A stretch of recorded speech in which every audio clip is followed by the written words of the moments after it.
Welcome to the AFSCME Council 61 NeverQuit Podcast. This is show one of many. We are here to talk to everybody involved in AFSCME throughout the state of Iowa, Kansas, and Missouri to let you all know what we are doing here at the council for all of you as members. Introduce myself. My name is Todd Copley. I'm the president of AFSCME Council 61. I've been president for a little over a year now. I was involved with local leadership at AFSCME Council or AFSCME Local 1868. We represented Polk County government here in Des Moines, Iowa. I was a member or have been a member of AFSCME for over 25 years. I was local leadership for 11 years and retired from Polk County after 31 years. Sitting beside me is Adam Swihart, AFSCME local union representative for Central Iowa. Been here 16 years, and we're pleased to be here. Over in the corner, where she belongs, is Amy Russell, our glorious producer and moderator. Say hi, Amy. Hello, everyone. So, the purpose of this show is to educate, entertain, inform, let people know what's going on, because podcast seems to be the way to get information out nowadays. Every week we'll have something new and different. We'll have updates. We'll have educational piece. We'll talk about what's going on. Hopefully, if we do this long enough and people seem to care about it, we'll have guest speakers. People come in and ask questions. And then we'll also planning on taking questions from everybody out there about issues that you may have, and we'll read those questions and answer them on the following podcast. So we're planning on once a week. Not sure yet what day of the week these things will drop, but we're planning on first part of the week we'll drop one, and then we'll plan and do the next one. So without further ado, let's go ahead and talk about the most recent AFSCME function. We had a protest at IVH, Iowa Veterans Home, last week. It was kind of a organic start to it. They announced they were going to do layoffs in the activity department, and the people up there got together and decided they wanted to do a protest, informational picket. And I was a little nervous at first. When we were first there were 20 people maybe. And as time went on, more and more people showed up to the point that it was absolutely not what I was expecting. The turnout was amazing. Granted, there were employees there, members that showed up. There was probably 3 times as many more that didn't show up for the fear of retaliation from management, as that was one of the speaking points. A week prior to this picket, we met with 10 or 15 of the employees that worked there, and that was one of the issues that was brought up was fear of retaliation. Right. The turnout was amazing. Ongoing problems there for years and years. Same problems over and over again. The thing that gave me a little bit of a warm fuzzy was before we started, and even during the press conference piece of it, the veterans coming down the hill who live there. They came down in the wheelchairs, they came down in the walkers with their canes, walked down to join us, and participated in the protest and informational picket. We asked them if they would like to hold signs, and the majority of people said, "Hell yeah, I want to hold a sign. What do you got?" Absolutely no hesitation. No hesitation. And most of them, the ones that were there, spoke out and weren't afraid to get on camera. People got to remember this is their home, and any services, any cuts to services staff wise, not only is a cut in services to them, but is almost like losing a member of the family to them, because that's where they live. And a lot of them, that's the only family they have left. So our staff, our members and staff up there, make that place go round. So the thing that impressed me the most, the meeting that we had the week before, of the individuals that showed up, they brought up the fact that 11 of them were going to lose their jobs. 4 of them, of the 15, were going to go from full-time employees to part-time employees. But the meeting lasted 2 hours. That was an hour and 45 minutes into it. I mean, obviously we knew what was going to happen beforehand, but the fact that the main objective that everybody brought up during that meeting was the fact that how these cuts are affecting the residents. They were more worried about who they were there for as opposed to themselves. And that spoke volumes. Right. And nobody at the rally and nobody at the press conference, everybody who spoke, whether they were a current employee or a former employee, never spoke about how the job cuts were going to affect them. Right. All they talked about was how the job cuts were going to affect the veterans and the residents Absolutely. there. And I mean, as they do, we decided after the press conference was over, we meandered up the hill, took our voices, led by several employees and veterans, up to the administration building, and they called out the commandant, and we had a rather spirited debate with the commandant because, to his credit, he came out and spoke. The problem is once we started speaking, he decided that nothing we were saying was true, even though we had years and years of experience and examples. Basically told us that we didn't know what we were talking about. And when I say us, I mean the 100 so people that were there, the employees that were speaking out, Residents included. residents, longtime residents included. We brought up consistent problems with management, consistent problems with retaliation and the fear that employees had, and he just simply wasn't hearing it. We offered an olive branch. Would you be willing to sit down with the union and bring back labor management meetings and have some of these employees' concerns voiced? And he said he was not interested in doing a union meeting with people, that he wanted people to bring their concerns one at a time. And we said, well, that's the problem, is they fear retaliation when they do that.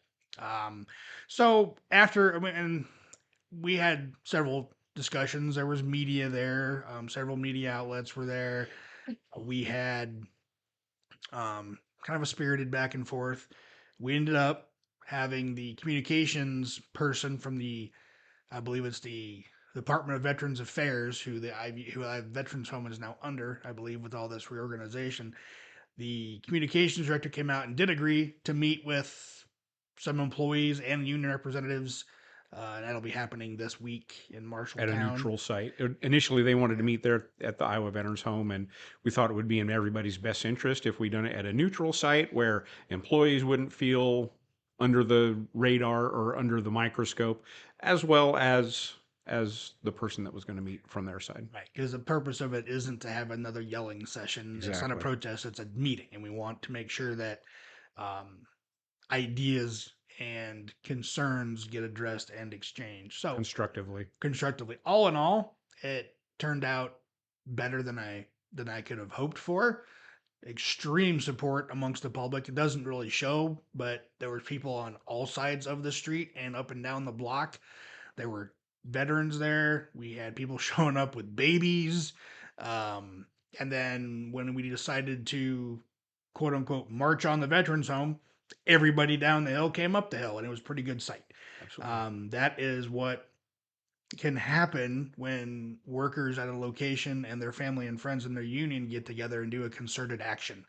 That can happen anywhere. So, anywho, yeah, that stuff is all up on our Facebook page. It's been shared a lot. It's on my Facebook page. It's on the Facebook page. AFSCME Council 61, I believe, is the Facebook page location. It's all up there, and you don't have to be a follower to see it. So feel free to go like and share. We had quite a few people there taking pictures and doing videos. So there's a lot of different perspectives. Right. And we actually had one person, I believe, record it, audio, video from start to finish.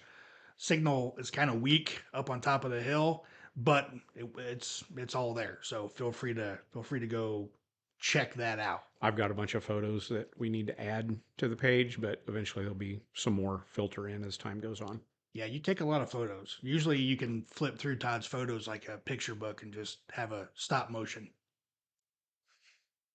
It's a disease. Anyway, good photographer. So we'll move on from there. As you may or may not have guessed from the membership out there who's had union reps calling them and going to meetings, International Convention is coming up, rapidly approaching. like a dense fog coming over us. Pretty much. LA this year. Originally, it was going to be in Chicago. There is a conflict between the Democratic National Party doing their election that same time in Chicago. It got moved to LA actually 4 years ago during COVID. It was supposed to be in LA, and it worked out that it is a little bit later this year than what it usually has been in the past. It's usually end of July. It's middle of August this year. So I'm so looking forward to being in LA in August. it ought to be a hoot. Swampy. So, for those of you who aren't aware of how things work at convention, every other year, AFSCME from all over the country and Puerto Rico get together and decide who's going to lead the international organization. They elect the president, they elect the secretary treasurer, and they elect all of the executive vice presidents that from around the country that sit on the international executive board, basically to steer the ship. A convention is the time when the membership runs the union because they vote on resolutions. If they have constitutional amendments, the members want to change things. That's when it happens. We take over the convention hall, and a couple thousand of your closest friends show up. They're separated out by council. So if you watch the Republican National Convention on TV, or have you ever seen something like that, it looks pretty close to that. Right. It's the same thing. Delegates getting together that were elected by their locals, get together to cast the locals' votes at this convention. We're sending, I believe, somewhere over 4,000 votes to convention. Stand by. Technical difficulties. Contrary to popular belief, this is our first rodeo, so we're having technical difficulties. Anyway, if you walk away from the international convention and it doesn't light your fire, then your wood is wet. I mean, it's just it gives you inspiration to come back and do great things. And that was like a personal issue, but okay. But yeah, it should inspire, it should invigorate, and it's a big deal. I mean, we've had presidential candidates show up, we've had world leaders show up. Last time we were there, we had members of the United States women's soccer team show up, because there are people from all over the country there, and and I stress all walks of life, all demographics, all for the same reason. And it's awesome. So very inclusive, very cool, good experience if you ever get the chance. And it's every 2 years. So if we're not doing our convention, we're doing theirs. Anything else on convention? No, I don't think so. I mean, there's a ton of stuff. We could be here for days and days, but we do have a bit of an agenda here. So I don't want to get off on the tangent of the credentials, because by the time this podcast comes out, that'll all be too late and done anyway. So yeah, we'll be ready for our convention. So let's do a little talking about. I'm gonna call an audible here. Let's talk about recertifications. On our show sheet, it says something else first, but recertifications. We have statewide recertifications coming up in October, and they go from the 8th to the 22nd. And this is a state year. So this is the year where everybody covered by the state, that's covered by AFSCME and any other union, also along with people covered by city, county, schools that have contracts expiring next June, will have to vote on whether or not they want to keep their union. Lovely law introduced when they realigned and destroyed Chapter 20. We've been doing it since 2017. We're getting really good at it, but we can't do anything unless the members and the non-members vote. And I think that's important, because I think there's a misconception that because we're AFSCME, it only applies to membership, and it doesn't. That's just a misconception. Just what I've dealt with on the recertification part from last year, I don't think people really understand and realize it. This applies to members and non-members alike. And non-members and members all must vote. And unlike elections, where if there's a poor turnout, it doesn't matter because it's only 50% of the people who actually voted. In this election, I'll call it a travesty of democracy, it's 50% plus one of the entire unit. So blue collar workers statewide, if your job is a blue collar worker, security, anybody in the contract that's represented by AFSCME, it's 50% plus one of the entire voting body. So if you do not vote, they count it as a no vote. Which is completely tragic and goes against everything that is diplomatic in any other voting process. Show me a politician who would survive an election like that in their district, where everybody who's eligible to vote has to vote, and if they don't, it counts as a no vote. So we need everybody to vote that they want their union. This doesn't make you a member. It doesn't say you want to be a member. It just says you want to continue to be represented by AFSCME in your contract and at your workplace. And the other travesty is that if you if your unit loses the election and we don't have enough votes to maintain AFSCME representation, then your contract will expire in November, not next June, in November, because you have officially decertified your union. So you won't be able to get another one for 2 years. So we understand there's lots and lots of people out there who are new and don't understand this. And we understand there's lots of people out there who may not think it matters, but it matters. Every year for state employees, every 2 years for state employees, we go in and we negotiate wage increases. We put everything else on the table, but the governor refuses to negotiate anything else. And the governor only gives us what she's required to by law, which is 3% or CPI, whatever's lower. This year we got 3% because the CPI was over 3%. If we didn't have that ability, you would get whatever they wanted to give you whenever they wanted to give it to you. City county contracts, school contracts are the same, but each contract is different. So just remember, there will be plenty of information coming out from Council 61, both in the mail and online. So when you get it, don't throw it away. Please The look out. voting will be open for 2 weeks, and it is voting online. You can vote on your phone. You can vote online. You can vote by calling in, but it's not run by us. It's run by PERB. It's run by a third-party voting company.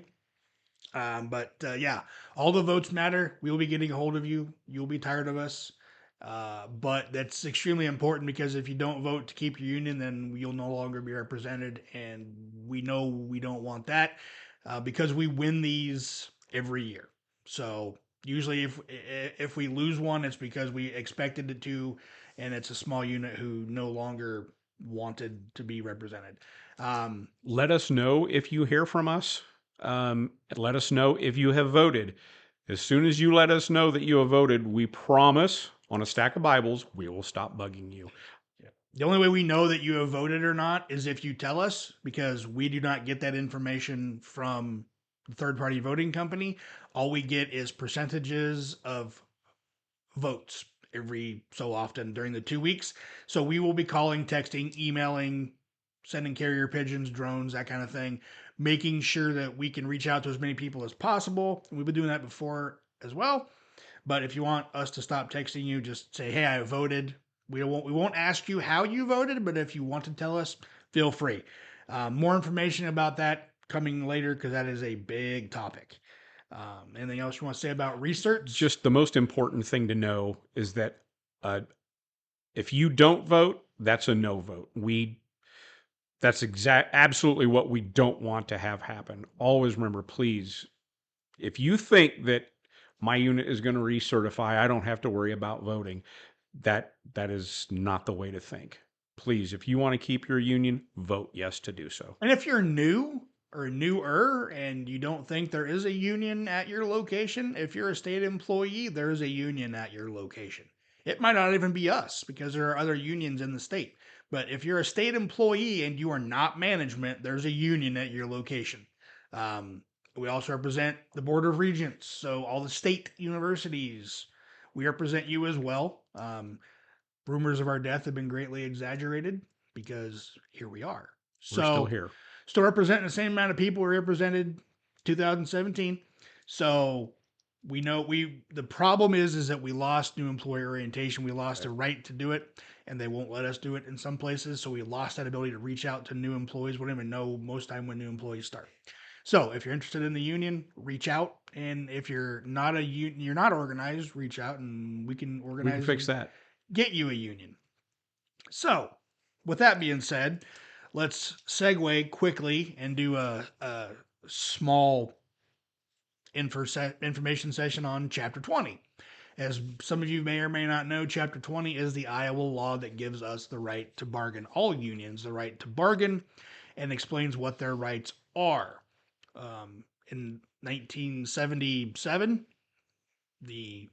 I think that's the right date, 74, actually. 74, we had one of the best labor laws in the country. What people don't realize is the difference between private sector unions and public sector unions is that private sector unions are governed by the federal government, National Labor Relations Board. They have a right to organize and they have a right to bargain for almost anything. That's federally protected right. Public sector, whether it's here or there, is governed by the states individually. The states get to make their own laws governing public sector workers. In 2017, our fantastic Chapter 20 law, state of Iowa, was pretty much gutted for everybody except what they considered public safety workers.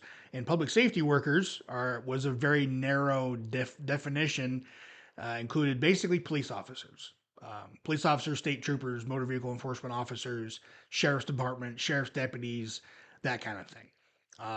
Not necessarily just ILEA certified. That wasn't a guarantee because we have some members who are ILEA certified with powers of arrest who are not considered public safety in the eyes of the state legislature. So those folks have broad bargaining rights like we used to have. Public safety, non-public safety has very limited bargaining rights unless we can mutually agree across the table from the employer on what to bargain. So some of the things we used to be able to bargain is, transfer language. That's now illegal. Seniority. They hate that word. Basically, the only thing we have to bargain back forth across the table is base wage. Right. And if we go to arbitration, if you have a wage scale in your contract, if we go to arbitration, the arbitrator can only grant base wage. Can't even grant issues related to anything else.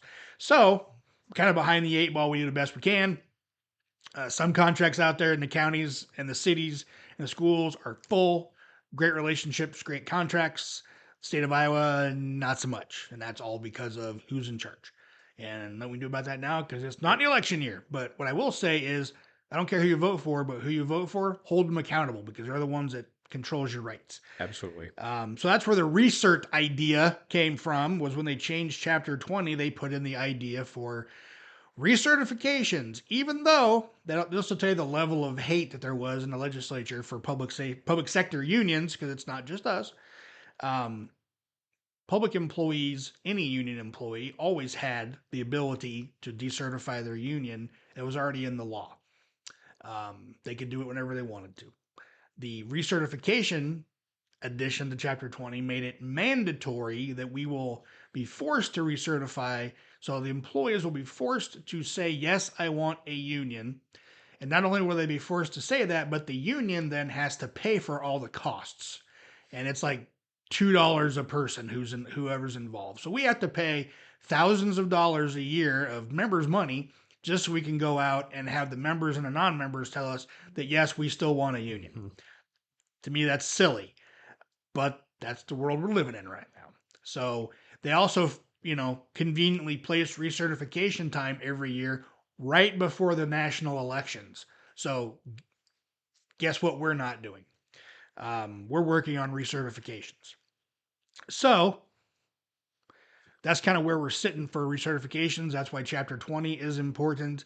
We're going to have more on that in future episodes. We're going kind of long here, so I don't want to be too chatty, but got next there, Todd. I really don't have anything else. It's just the importance of getting out and voting once everything gets rolling with recertification. It's this contrary to what everybody believes. If you don't vote, that doesn't mean there's nothing there.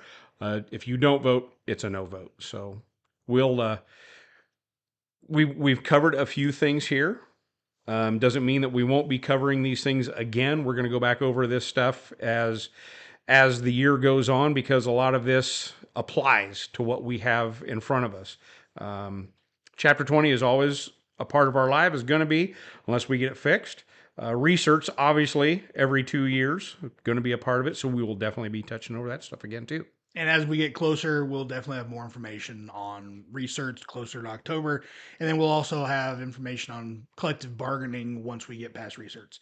We're also going to have, hopefully, once this gets posted on our Facebook page and any place else we can think of, we're going to, hopefully, we want you guys to submit questions, comments, concerns. And if we get some, we'll read them on the show. We won't use your name unless you want us to.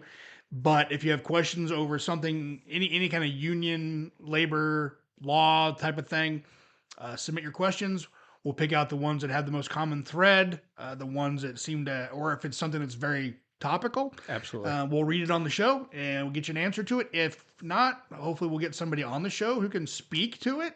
We hope to get enough interest in this podcast that we can have guests. We can show up and do guests, have interviews, that kind of thing. So make sure you get out there, like, comment, share. Let us know how we did. Does it look good? Do the click thing. That's how word spreads. Let us know, how we did. We're officially fishing for likes. Yep. Go fishing for likes. Do the click, click, click, click, click. And yeah. Let us know if we did a good job. If you want to see it, we're gonna drop these at least once a week, if not more.